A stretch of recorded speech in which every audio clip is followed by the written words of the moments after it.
Good morning, Monday morning. Ang trabaho po namin ngayon dito po kami sa Roding Crew. Kami ay hindi matabas-tabas ngayon. Bakit may ganun ka? Paano yan? Sandali lang, ipapaliwanag ko sa mamaya.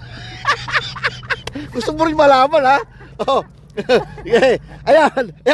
Hindi na matabas-tabas, kilala niyo ba yan? Diyos ko po. Plano ang hawak ko, plano. Huwag kayong plano po, ang dala-dala nila doon ngayon. At ako naman ay taga-video. At hindi mo taga-video, taga-bigay mamaya ng sukat. Yan, meron kaming gagamitin na string line. Oh, yun po yung isang kasama naming rescuer, paikot-ikot. So yan. At yan, maglalagay kami ng height dito kay brother mamaya, ibibigay namin sa kanya para hindi po kami ma-overcut. Mga ka-rails at mga iyan! Ang sinasabi ko, mga ka-subscribe. Tabi-tabi tayo dyan, baka tayo mag-reader ni brother habang nagbibideo. Kaya mag-subscribe naman kayo dyan, mga ka-subscribers. Aha, ayan po. Ang tatrabahoy namin kalsada hanggang doon. Haba-haba po yan. Kaya, oops, tumitirada na si brother Edgardo. Hindi yan talagang pang finishing po yan. Mga rails. Yan ang tinatawag na finishing job. Ayan, kailangan po. Yan po yung mga kailangan namin hindi masagi kasi tapos na po yan. Kailangan po maglalagay kami ng string line pagkatapos ni brother mag-cutting.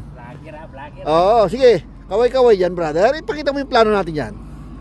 Yan pa yung plano ng kalsada ng yan.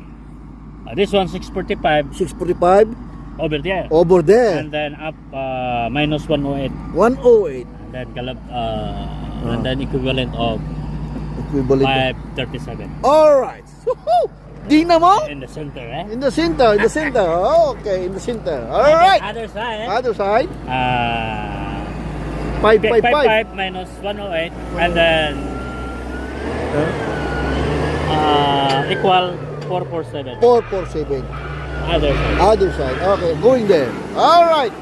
Yan po ang plano ngayon. Hindi matabas-tabas. Okay. At ako nagbibideo muna kasi hindi pa kami mag-stray kasi kinakating pa ni brother habang may pagkakataon po na mag-video kami.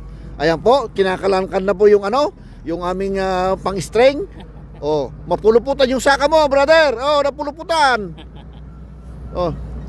Yan. 537. 537. Alright, 537 in the middle, in the center. Okay. Other side. Right side. Alright.